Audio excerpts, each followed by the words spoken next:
So I'd like to begin by thanking all of you for coming. Many of you are my friends and colleagues. I'd like to extend a special thanks to the HDS Muslim Council. I'm quite honored to be the first speaker of what I think will be a very, very interesting series of talks over the next couple of months. So I encourage everyone to attend the different talks where we will together learn about the different diverse forms and interpretations of Islam that exist today. So for the next 30 minutes or so, I will be discussing the Shi'i Ismaili Muslims. And the Shi'i Ismaili Muslims are a branch of Shi'i Islam with an emphasis on the esoteric or inward dimensions of Islam. And it's interesting because in the 20th century, not much was known about the Ismailis until around the 1930s. That's when the research really started, and since then the research has gotten more involved, more deep. And it's funny that we're at Harvard having this talk because Harvard has spearheaded some of the research into the Ismailis. In fact, this very term, Professor Asani is doing a whole course on Ismaili thought. Some of you are in that. But today I'm pretty much giving you a historical and philosophical overview of the Ismailis, and my talk will be followed by an open Q&A where we can get into some other topics of interest. So where to begin? I think the best place to start is to situate the Ismaili community in the general landscape of the Muslim Ummah. So has anyone heard of the Amman conference? Okay, some people have. Well, that's great. So as you know, King Abdullah of Jordan convened a conference with representatives of different branches of Islam. So the scholarly representatives, the spiritual leaders. The conference was endorsed by the representatives of Sunni Islam, Shi'i Islam, Ibadi Islam. And one of the major issues in this conference was, who is a Muslim? So the conference endorsed several resolutions. The resolutions were signed by the representatives of Sunni Islam, like the Sheikh of Al-Azhar, the muftis of different countries, the 12 Shi'i ayatollahs, and also the Aga Khan, who is the Imam of Ismaili Islam. So the resolution about who is a Muslim reads as follows. Whoever is an adherent to one of the four Sunni schools, madahib, of Islamic jurisprudence, the two Shi'i schools of Islamic jurisprudence, the Ibadi school of Islamic jurisprudence, and the Zahiri school of Islamic jurisprudence, is a Muslim. Now that's very interesting because for the longest time, most Muslims only acknowledged the legitimate existence of four legal schools, four schools of thought, and here we're told that there's actually now 8 schools of thought. The Ismailis, of course, fit into this framework as follows.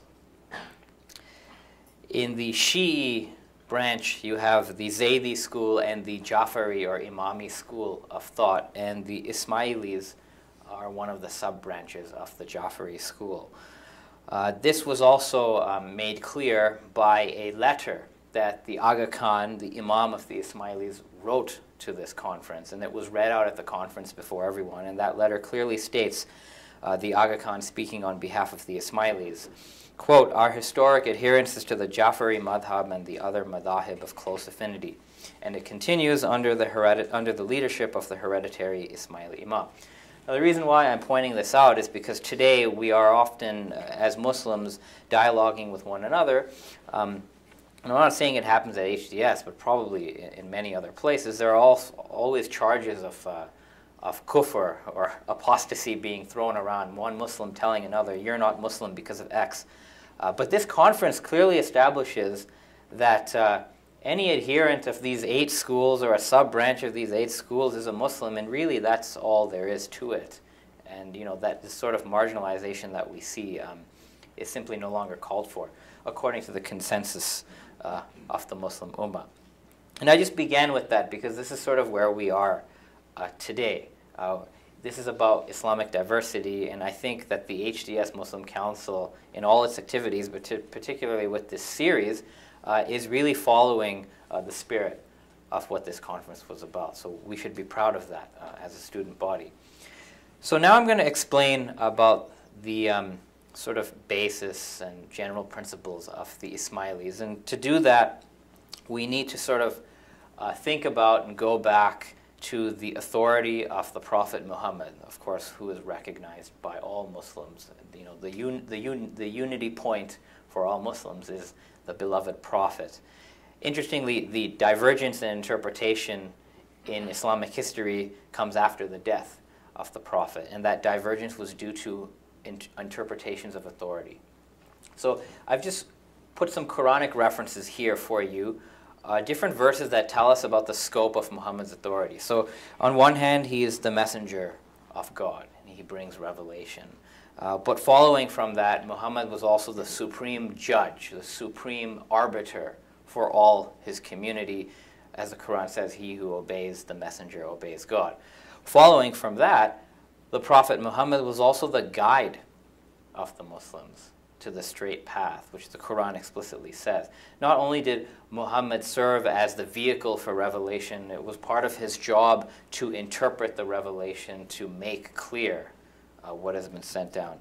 And in addition to that, Muhammad also performed certain intercessory functions. That is to say, Muhammad was responsible for praying to God on behalf of the believers. So the Prophet as an intercessor or intermediary also emerges from that Quranic picture. I bring this up because the real question for Shi'is and Sunnis was, given that this is Muhammad's scope of authority, is there a successor to Muhammad? And if there is, what would the authority of the successor look like? What would that scope be? So, in a nutshell, for Shi'i Muslims, the Shi'i response, and that, of course, this response developed over 150 years. It didn't show up in one night. But over the next 150 years, the Shi'i Muslims responded to the question of authority by firstly maintaining that, you know, human reason alone was not sufficient to interpret revelation, to arrive at sound guidance. That a divinely inspired person like Muhammad, not a prophet, but someone whose thoughts and deeds were divinely guided, was still necessary to guide other human beings. And then the Shi'i, in this context, believed that Muhammad, by divine command, designated his cousin and son-in-law, Ali ibn Abi Talib, as the first leader or the first guide, with a technical term, Imam, the first Imam, as the successor of Muhammad's authority. And the Shi'i further believe then that this succession, this spiritual leadership, what is called Imamat or Imamah, Imamate, continues through a designated line of the Imam Ali's descendants. Of course, this is all important because the very sort of basis of Shi'i Ismaili Islam is bound up in these ideas. Now, this may seem for some people,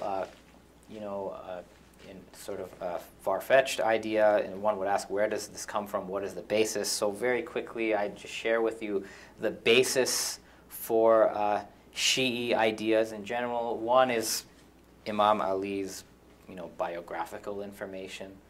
So these are just a few things about him. Generally, Shi'i Muslims see many of these events as indications of Ali's role as a successor. Especially near the end of the Prophet's life, there are a couple statements. And of course, it's not that Sunnis and Shias disagree on this history. Everyone agrees that these things happen, but these statements are subject to interpretation. So for example, the quote at the end here that the Prophet is reported to have said at a place called Gadirakum, "He whose Mola I am, Ali is his Mola." There's no dispute that the Prophet said this. Sunni and Shia believe that. The disagreement, of course, is what does this mean? What does this entail? And of course, these are legitimate disagreements because the word Mola on one hand can mean Lord or Master, but the word Mola can also mean friend or companion. So it's easy to see why you have a divergence of interpretation in these matters. So finally, there are also, interestingly, a lot of hadith about Ali ibn Abi Talib. Hadith which Sunni recognize too. I've actually quoted these from two Sunni Muslim hadith collections. And of course, Shi'i Muslims think statements such as, I am the city of knowledge and Ali is the gate. They think that this indicates succession. Sunni Muslims agree the statement was made. Sunni Muslims will say that this means Ali's rank in knowledge is very high, but it doesn't necessarily mean succession. But once again, I'm showing you this just to demonstrate that there is a basis for Shi'i Muslim understandings of authority. It's not something that will be subject to uniform interpretation, but it is something that's definitely there. The Shi'i understanding of Islam is not something that just comes out of right field one day, and scholarship is starting to recognize that. Finally, because of the Quran's place in Muslim piety, Shi'i Muslims also turn to the Quran to understand the issue of prophetic succession. And what they find in the Quran is certain ideas that, for example here, that God has appointed imams, leaders, from the progeny of Abraham. Or the idea that there's a group called the Ulul Amr who are to be obeyed alongside God and the Prophet. Or, for example, the idea here that God has appointed leaders, imams, to guide humankind and has inspired them. And, these are, once again, these verses can be interpreted to suggest a particular model of hereditary, divinely ordained leadership. So this is, of course, the theoretical backdrop to all of Shi'i Islam for the most part. The next thing I'd like to do is just sort of give you a quick historical overview. How did these things play out in the plane of human history? So, as we mentioned, the Prophet Muhammad was the holder of all different kinds of authority. Shi'is maintain that that authority continues in an office called the Imamat, beginning with the Imam Ali. In Sunni Islam, as many of us know, that authority would get segmented over time. So over 200 years or so, the caliphate would hold political authority. Although it is a point of fact that in the early period, the caliphs claimed religious authority as well. But as it developed, the caliphs would hold political authority, the ulama and the legal scholars, the fuqaha, would hold religious authority, and for many people, the Sufi sheikhs, known as the awliya, would hold spiritual authority. But in Shia Islam, all this authority, political, religious, spiritual, goes through the imamat. And most Shia Muslims traced this imamat through a line of individuals from this lineage who were designated by the predecessors. That designation is called nas.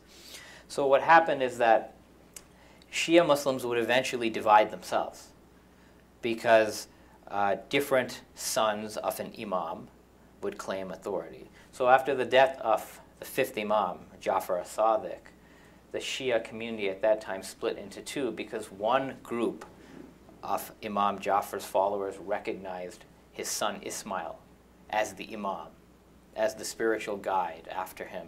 Another group recognized another son of his, Musa Kazim. So the line that recognized, the group that recognized Musa Kazim, they went on to follow several more imams, and the 12th imam of the lineage of Musa Kazim disappeared in the 9th century. And that group believes that this imam who disappeared has gone into a sort of occultation and that he will return at the Day of Judgment as the Mahdi, as a sort of messiah. So that group later is called the Twelvers, the Ithna Ashari.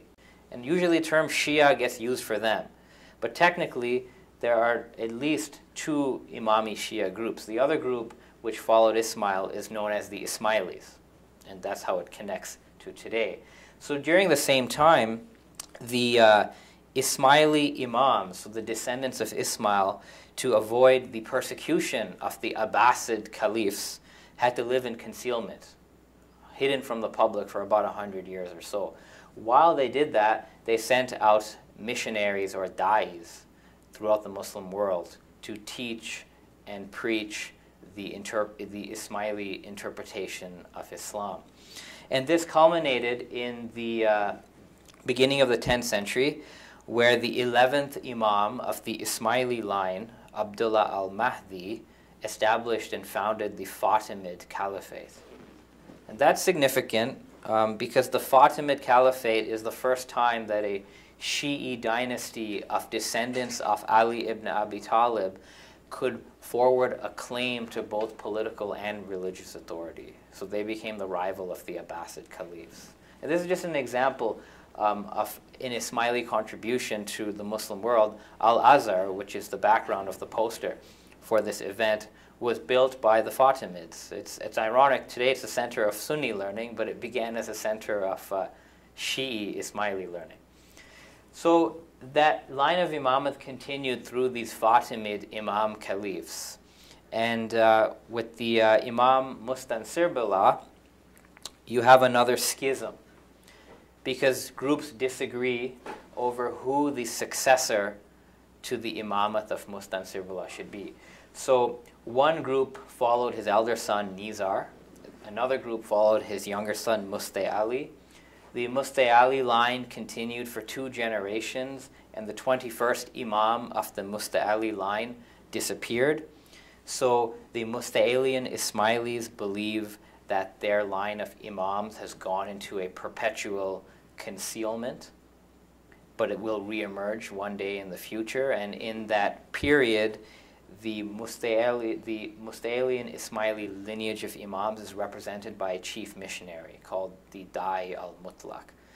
The Nizari line continued, and it moved from Egypt to Persia. And that lineage continued in direct lineal descent. First, the Nizari Imams and community were in an Nizari Ismaili state in certain parts of Persia, but that state was destroyed by the Mongols in 1256. And the next 500 years, the Nizari Imams and the Nizari Ismailis lived in secrecy, what is called taqiyya. And this taqiyya, of course, is practiced because it was not safe during that time for someone to say, I am a Shi'i, I am an Ismaili. It simply was not safe. And in fact, during this period, the group that we today call Ismailis were not called Ismailis.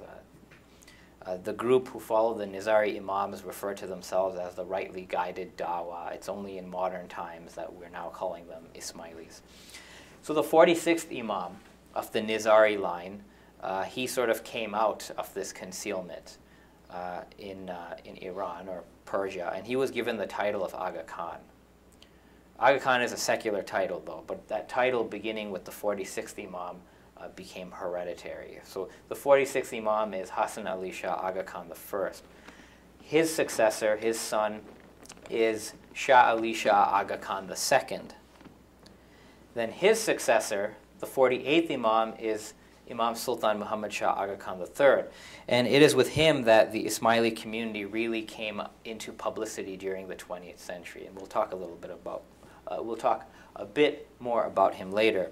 And finally, the 49th Imam of the Ismailis is Shah Karim al-Husseini Aga Khan IV.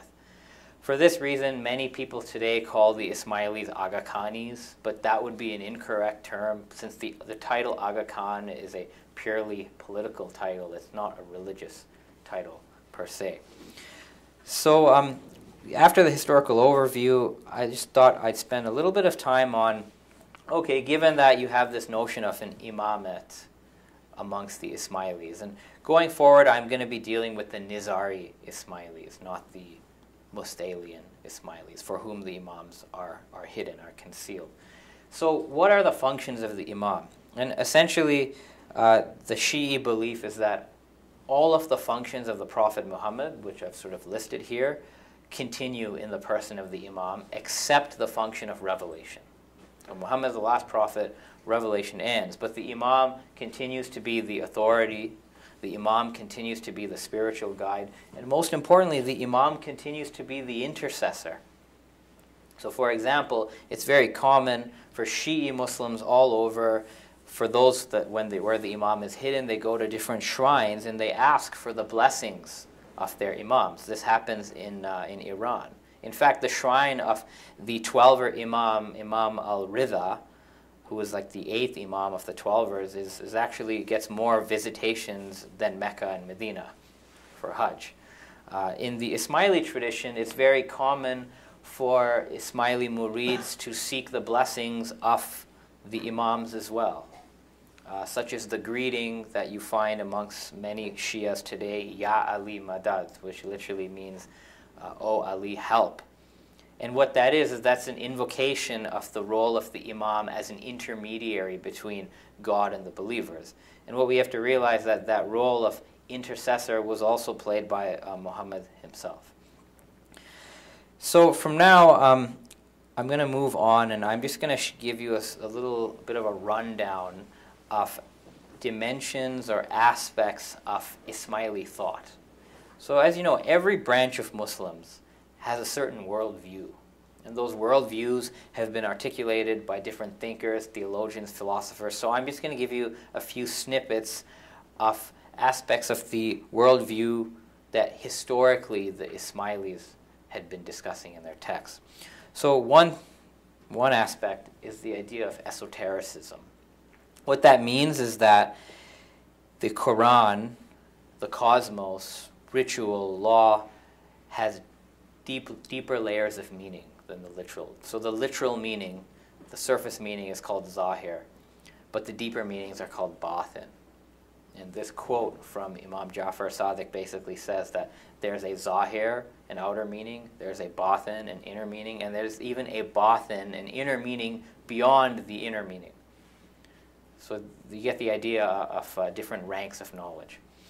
Another major theme, perhaps the foundational doctrine for all Muslims, but particularly the Ismailis, is that of Tawhid. In the Ismaili tradition, Tawhid is understood where the radical transcendence of God above all attributes, names, qualities, concepts is put forth. So for example, you can't even say that God exists, because that would limit God to the realm of existence. That would associate God with existing things. So in this Ismaili discourse of Tawhid, every attribute and its opposite was negated from God, resulting in absolute ineffable transcendence. The inspiration for that, of course, is the teachings of some of these early Imams, like Imam Ali. Another key feature is cosmology. The Ismailis, as well as the other Shi'i, believe that the first being, the first entity that God creates or originates in the process of creation, before material creation, is a spiritual light called the light of Muhammad or the light of Imamat. And it's interesting because later Ismaili thinkers would identify the primordial light that God creates with the universal intellect of Neoplatonic thought. So some forms of Ismaili philosophy have this hierarchical understanding of creation where God originates the universal intellect, which is the light of Muhammad or the light of the Imam. The universal intellect emanates the universal soul, and the universal soul creates the material creation, the world of nature. Once again, I'm just trying to give people a glimpse of what this worldview is about. So moving forward then, a couple of other things. The notion of spirituality. We find the idea in Ismaili thought that the human soul is an immaterial substance that is eternal. That the purpose of human life on earth is to perfect the human rational soul. And the perfection of the rational soul comes through knowledge. That, of course, leads to the notion of faith, intellect, and knowledge. So in the Shi'i tradition in general and in the Ismaili tradition, the human intellect is understood as a power, a faculty that allows the human being to perceive the reality of things as they are. So in that sense, faith and intellect are not contradictory, but rather intellect is to be used to understand faith better. And the role of the Imam is to not contradict the human intellect, but to complement the human intellect. So moving forward then, I'll now move a little bit to the contemporary situation of the Ismailis, and then I'll conclude. So a little bit about the 48th Imam. The 48th Imam, Sultan Muhammad Shah Aga Khan III, he became the Imam when he was only 8 years old. And this is a picture of Aga Khan III, the day he became the Imam. So he's literally on a sort of a throne surrounded by the elders of the community. And he was giving guidance when he was 8 years old. He had a very illustrious career. His imamat lasted for about 72 years. These are just some of the accolades that he received. What I would point out is he was the founder of the All India Muslim League. He was a founding father of Pakistan, and his career culminated when he was president of the League of Nations. So he has a very interesting international career, but I wanted to simply point out some of the theological insights that the Aga Khan III offered. Here is a quote from his memoirs. His memoirs were written for a Western audience, and in this quote, the Aga Khan expounds on the concept of God in Islam, but for a Western audience. And it's very interesting what he says, because he says that Islam's basic principle can only be defined as monorealism and not as monotheism. And what that means is that the character of Allah should be seen as a matrix which contains all and gives existence to the infinite, to space, to time, to the universe, and so on. The idea here being is that rather than seeing God as a distinct object and the universe as a distinct object, which both have, objective existence, God has to be seen as the absolute reality, the ultimate reality, and the universe is simply a very limited manifestation of that ultimate reality, such that if the ultimate reality were to cease to exist for a moment, the universe and all of creation would blink out of existence. And that's what he's trying to get to there. And then finally, the current Imam, Aga Khan IV, he's the 49th Imam of the Ismailis. He succeeded Aga Khan III, who was his grandfather. What's interesting about him is that he is the founder of the world's largest NGO, private NGO, called the Aga Khan Development Network, which aims to improve the quality of life for human beings in many, many sectors of life. And just something I'll show you. This is Aga Khan IV as a student at Harvard, Leverett House. He was an undergrad at Harvard. He was 20 years old when he became the Imam. This is the Aga Khan in 2008 receiving an honorary degree from Harvard next to J.K. Rowling. And these are just a couple of pictures which simply show you that the current Aga Khan is a very internationally well-known figure. Here he's meeting President Kennedy. This is at a conference at the White House. And in his guidance, both to the public and to the Ismailis, he's tried to emphasize the notion of Islam as a faith of compassion, knowledge, intellect, tolerance, and so on. These are just a couple of quotes from his public speeches and interviews. And if anyone is interested in reading more about the Aga Khan's statements on different issues, there's a website called NanoWisdoms.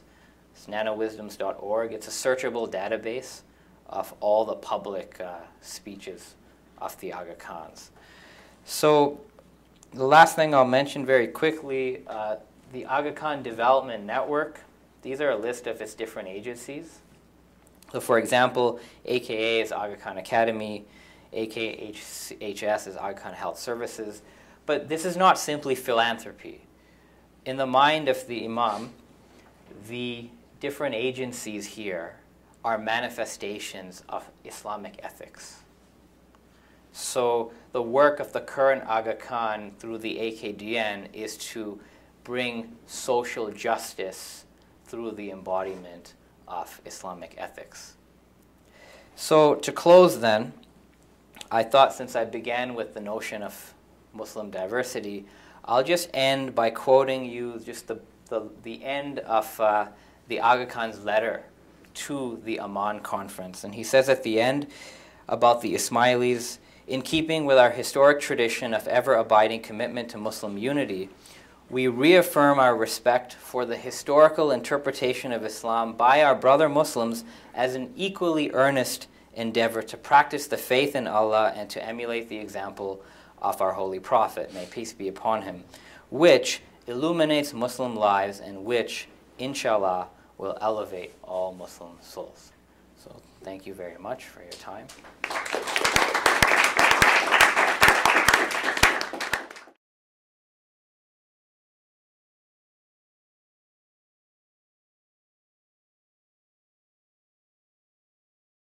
As it's well known, today the Nizari Ismaili Muslims practice Islam for the most part in a closed space called a Jamaat Khana, as opposed to a masjid.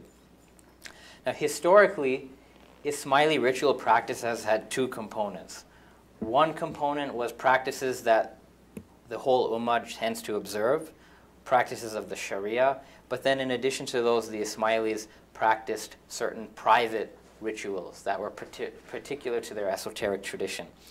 Now in modern times, the Ismaili faith or interpretation is called a tariqa. Everyone heard this word? So you may recognize the term tariqa because tariqa is used in a Sufi context as well. The main idea being that Sharia is which means wide path, is the outward dimension of Islam, but then the inner dimension of Islam is called tariqa. And this quote from Chittick and Muratha sort of talks about that. The idea is that in Islamic history, different groups would form tariqas, these spiritual brotherhoods that practice an esoteric path. And the thing is that tariqa rituals historically have taken place in spaces other than the masjid. So Sufi groups would meet in khanaqahs, zawiyas, and so on, including a space called Jamaat Khana. The Chisti tariqa of Sufism also practices their rituals in a place called Jamaat Khana. Now, these prayer spaces are typically private. They're only open to people who've given bay'ah, which is a sort of spiritual promise and allegiance to the sheikh of that tariqa. So if you try to go to a Sufi place of worship, there's a chance they may not let you in because you haven't given bay'ah, you're not a member of that Sufi tariqa. In the same spirit, the Ismaili Jamaat Khana, where the Ismaili rituals take place, is only open to the murids of the Ismaili tariqa, those who've given bay'ah to the Ismaili Imam. And some people today will question this in the name of democracy or equal opportunity or something like that. But we have to remember that a bay'ah the word literally means buying and selling. So to give bay'ah to a sheikh of any tariqa is to enter into a spiritual transaction with that tariqa. So everything that happens in a Jamaat Khana or a Khanaqah or so on is part of that spiritual transaction. So in a sense, to go unauthorized into a private space for tariqa rituals and even observe it, it sort of amounts to stealing because you haven't done your part of the transaction, i.e. the bay'ah, to have access to those things. Nevertheless, that doesn't mean people cannot, those who choose to give bay'ah to the imam, there are processes in place for that. But there is an initiation involved.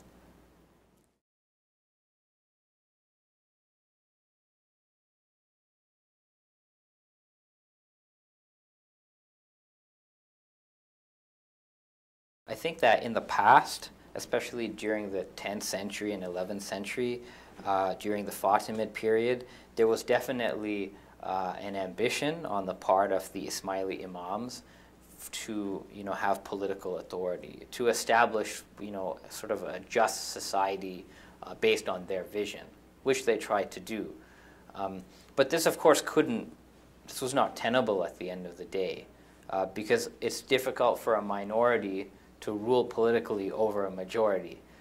Different issues come up. Of course, the Fatimids tried to have a pluralist society, but it often happened that, they had Jewish and Christian scholars in their court, and there'd be a backlash from another group saying, why is this happening? Or when they tried to, appease a certain group, another group would get upset. Today, I think the position seems to be that the Imamat will never get involved in politics, per se. So that we won't take a political stance over some government over another government. Rather, there's just an effort to go to different communities and build civil society. So by civil society, help strengthen institutions that are private but who make a contribution to the society of a country, so that if a certain government were to be weak, there'd be a support network of civil society institutions to help the populace of that particular country.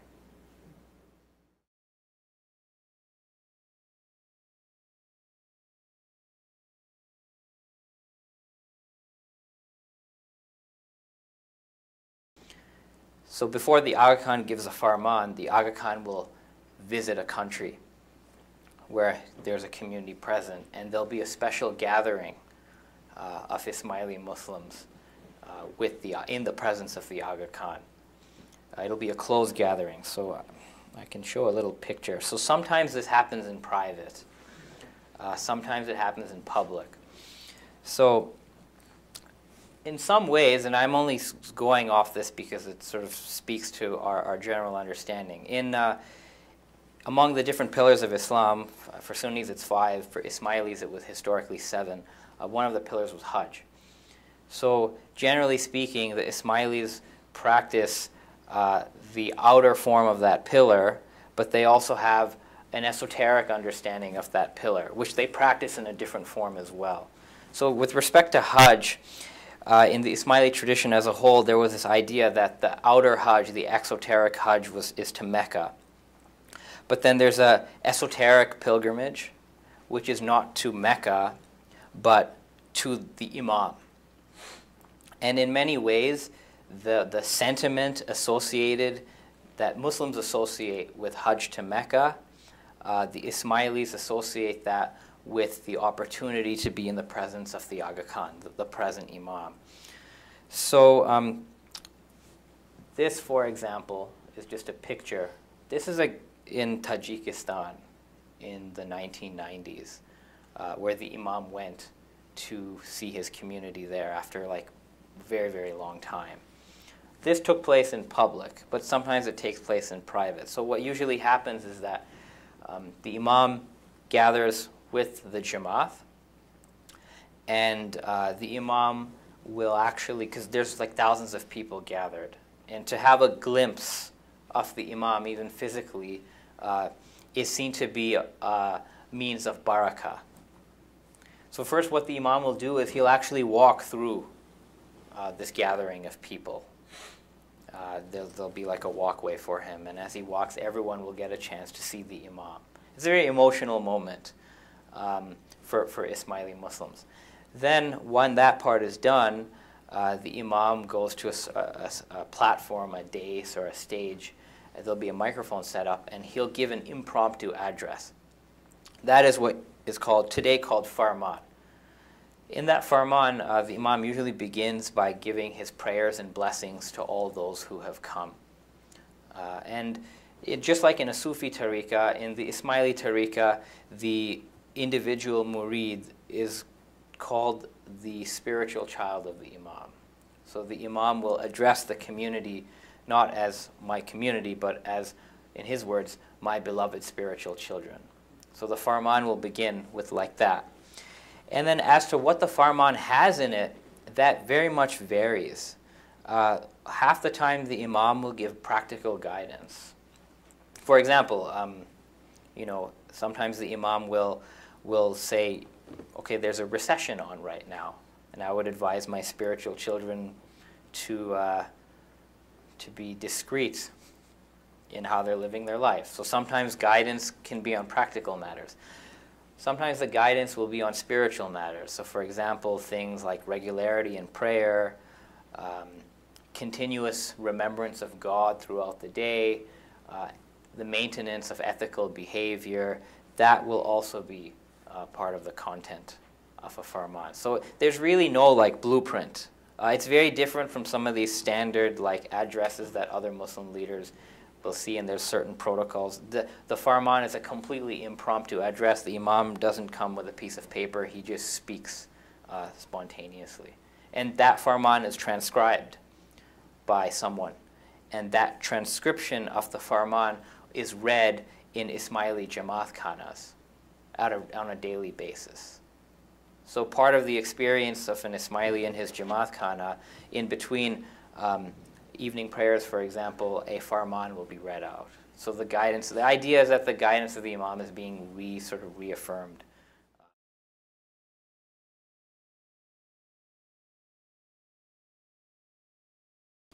We know that for many Muslims, you know, zakah over time and today is usually offered as a percentage of certain excess assets. Of course, you go to different communities, the specifics will be different.